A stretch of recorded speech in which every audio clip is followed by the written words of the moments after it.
Hello, welcome back to Reshma Sunny cookies channel. ಎಲ್ಲರೂ ಹೇಗಿದ್ದೀರಾ? ಮಾತಿರ್ಲ ಚೌಲಾರ್. So ಇವತ್ತು ಕೂಕಿದ್ದು 3rd ವ್ಯಾಕ್ಸಿನೇಷನ್. ಸೊ ನಾನಿವಾಗ ಅವನನ್ನು ರೆಡಿ ಮಾಡ್ತಾ ಇದ್ದೇನೆ. ಹಾಗೆ ಅವನಿಗೊಂದು ಚಿಕ್ಕ ಜುಟ್ಟು ಕಟ್ಟುವ ಅಂತ ಹೇಳಿ, ನನಗಂತೂ ತುಂಬ ಇಷ್ಟ ಅವನಿಗೆ ಜುಟ್ಟು ಕಟ್ಟುವುದಂತ ಹೇಳಿದರೆ. ತುಂಬ ಕ್ಯೂಟಾಗಿ ಕಾಣ್ತಾನೆ ಜುಟ್ಟು ಕಟ್ಟಿದ ನಂತರ. ಸೊ ಹಾಗೆ ಅವನನ್ನು ರೆಡಿ ಮಾಡ್ತಾ ಇದ್ದೇನೆ. ಸನ್ನಿ ಕೂಡ ಹೆಲ್ಪ್ ಮಾಡ್ತಾ ಇದ್ದಾರೆ. ಲೇಟ್ ಕೂಡ ಆಗಿತ್ತು, ಬಿಕಾಸ್ ನಮಗೆ ನೆನಪೇ ಇಲ್ಲ ಒಂದು ಇವತ್ತು ವ್ಯಾಕ್ಸಿನೇಷನ್ ಅಂತ ಹೇಳಿ. ಆಮೇಲೆ ಅರ್ಜೆಂಟಲ್ಲಿ ಬುಕ್ ಮಾಡಿದ್ವಿ. ಇವಾಗ ನಾವು ಹೋಗಬೇಕು.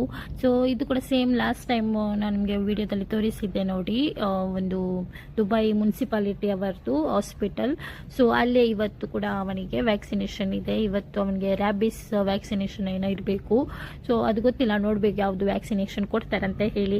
ಹಾಗೆ ಅವನಿಗೆ ತುಂಬ ಶರ್ಟ್ಸ್ ತಂದಿದ್ವಿ ನಾವು, ಅದು ಕೂಡ ನಾನು ವಿಡಿಯೋದಲ್ಲಿ ಅಪ್ಲೋಡ್ ಮಾಡಿದ್ದೇನೆ. ಸೊ ಅದರಲ್ಲಿ ಒಂದನ್ನು ನಾನು ಇವಾಗ ಹಾಕ್ತಾ ಇದ್ದೇನೆ. ಹಾಗೆ ನಾನು ಮೇನ್ ಆಗಿ ಕುಕ್ಕಿಗೆ ಪ್ಯಾಂಪರ್ ಅಂತೂ ಯೂಸ್ ಮಾಡೇ ಮಾಡ್ತೇನೆ. ಯಾಕಂತ ಹೇಳಿದ್ರೆ ಅವನು ಎಲ್ಲೆಲ್ಲಿ ಸುಸು ಮಾಡ್ತಾನಲ್ವಾ. ಸೊ ಅದಕ್ಕೋಸ್ಕರ ಪ್ಯಾಂಪರ್ ಅಂತೂ ನಾನು ಫಸ್ಟ್ ಹೊರಡುವಾಗಲೇ ನಾನು ಹಾಕಿಟ್ಟಿರ್ತೇನೆ. ಸೊ ನೋಡಿ, ನಾನು ಜುಟ್ಟು ಕಟ್ಟಿದ್ದೆ, ಅದನ್ನು ಕೂಡ ಅವನು ತೆಗೆದು ಬಿಟ್ಟ 5 ನಿಮಿಷದಲ್ಲಿ. ಹೇಗೆ ನಾನು ಅವನದು ಜುಟ್ಟು ಕಟ್ತಾ ಇದ್ದೇನೆ. ಇತ್ತೀಚೆಗೆ ಕುಕಿ ಅಂತೂ ತುಂಬ ಆಕ್ಟಿವ್ ಆಗಿದ್ದಾನೆ. ಇವಾಗ ನಾವು ಮಾತಾಡೋದು, ಆಕ್ಷನ್ಸ್ ಎಲ್ಲನೂ ಅರ್ಥ ಆಗ್ತದೆ ಅವನಿಗೆ. ಸೊ ಇವಾಗ ಅವನು ಮಿಂಗಲ್ ಆಗಲಿಕ್ಕೆ ಸ್ಟಾರ್ಟ್ ಆಗಿದ್ದಾನೆ. ಆ್ಯಂಡ್ ಇದು ಕುಕಿದು ಬ್ಯಾಗ್. ಸೊ ಅದರಲ್ಲಿ ಕೂಡ ನಾನು ಸುಸು ಪ್ಯಾಡ್ ಮತ್ತು ಪ್ಯಾಂಪರ್ ಎಕ್ಸ್ಟ್ರಾ ಇಟ್ಟು ಬಿಟ್ಟಿರ್ತೇನೆ. ಹಾಗೆ ಒಂದು ವಾಟರ್ ಬಾಟಲ್ ಕೂಡ ನಾನು ತೋರಿಸಿದ್ದೆ ಲಾಸ್ಟ್ ವಿಡಿಯೋದಲ್ಲಿ. ಸೊ ಎಲ್ಲ ರೆಡಿ ಮಾಡಿ ಇವಾಗ ನಾನು ಹೊರಗಡೆ ಸುತ್ತಾಡೋದು ಅಂತ ಹೇಳಿದ್ರೆ ಸಿಕ್ಕಾಪಟ್ಟೆ ಇಷ್ಟ. ನೋಡ್ಬೋದು ಎಲ್ಲ ಕಡೆ. ನಾವಿವಾಗ ದುಬೈ ಮುನ್ಸಿಪಾಲಿಟಿ ಹಾಸ್ಪಿಟಲ್ಗೆ ರೀಚ್ ಆಗಿದ್ದೇವೆ. ಸೊ ಇದರ ಒಳಗೆ ನೋಡ್ಬೋದು ತುಂಬಾ ಪೆಟ್ಟುಗಳು ಬಂದಿದೆ. ಕುಗ್ಗಿ ಅವರನ್ನು ನೋಡ್ತಾ ಇದ್ದಾನೆ ಪೆಟ್ಟನ್ನು. ಬಿಕಾಸ್ ಅವನನ್ನು ನಾವು ಜಾಸ್ತಿ ಹೊರಗಡೆ ಕರ್ಕೊಂಡು ಹೋಗುದಿಲ್ಲ ಅಲ್ವಾ. ಅವನು ಜಸ್ಟ್ ಇವಾಗ 3 months. ಸೊ ಅದಕ್ಕೋಸ್ಕರ ನಾವು ಹೊರಗಡೆ ಜಾಸ್ತಿ ಕರ್ಕೊಂಡು ಹೋಗುದಿಲ್ಲ. ಅವನು ಕೂಡ ಎದುರ್ತಾ ಇದ್ದಾನೆ ಪೆಟ್ಟನ್ನೆಲ್ಲ ನೋಡುವಾಗ. ಹಾಗೆ ಆಕ್ಟಿವ್ ಆಗಿ ಕೂಡ ಇವಾಗ ನಾನು ಕುಕ್ಕಿಯನ್ನು ಒಳಗಡೆ ಇಂಜೆಕ್ಷನ್ ಅಂತ ಹೇಳಿ ಕರ್ಕೊಂಡು ಬಂದಿದ್ದೇನೆ. ನೋಡಿ ಯಾವ ರೀತಿಯಲ್ಲಿ ಮಾಡ್ತಾ ಇದ್ದಾನೆ ಅಂತ ಹೇಳಿ.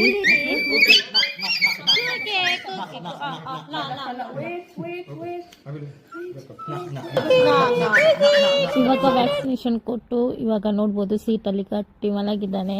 ಪಾಪ ತುಂಬ ನೋವಾಗಿತ್ತು, ಯಾಕಂತೇಳಿ 2 ವ್ಯಾಕ್ಸಿನೇಷನ್ ಇತ್ತು ಅವನಿಗೆ ಕೊಡ್ಲಿಕ್ಕೆ ಇವತ್ತು.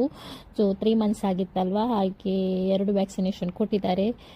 ನೋಡ್ಬೋದು ಸನ್ನಿ ಜೊತೆ ಕುತ್ಕೊಂಡಿದ್ದಾನೆ ಸೈಡಲ್ಲಿ. ಇವಾಗ ನಾನು ಬ್ಯಾಕ್ ಸೈಡ್. ಫೈನಲಿ ನಾವು ಇವಾಗ ಮನೆಗೆ ರೀಚ್ ಆದ್ವಿ. ಕೂಕಿ ನೋಡಿ ಸೈಲೆಂಟ್ ಆಗಿದ್ದಾನೆ, ಅವಾಗ ಆಕ್ಟಿವ್ ಆಗಿದ್ದ. ಸೊ ಇದಾಗಿತ್ತು ಇವತ್ತಿದು ಮಿನಿ ಲಾಗ್. ಈ ಲಾಗ್ ನಿಮಗೆ ಇಷ್ಟ ಆಗಿದ್ರೆ ನನ್ನ ಯೂಟ್ಯೂಬ್ ಚಾನಲ್ ಅನ್ನು ಲೈಕ್ ಮಾಡಿ, ಕಮೆಂಟ್ ಮಾಡಿ ಮತ್ತು ಸಬ್ಸ್ಕ್ರೈಬ್ ಮಾಡಿ. ಅದಕ್ಕೋಸ್ಕರ ಒಂದು ಕಮೆಂಟ್ ಕೂಡ ಮಾಡಿ. ಓಕೆ, ಬಾಯ್ ಬಾಯ್.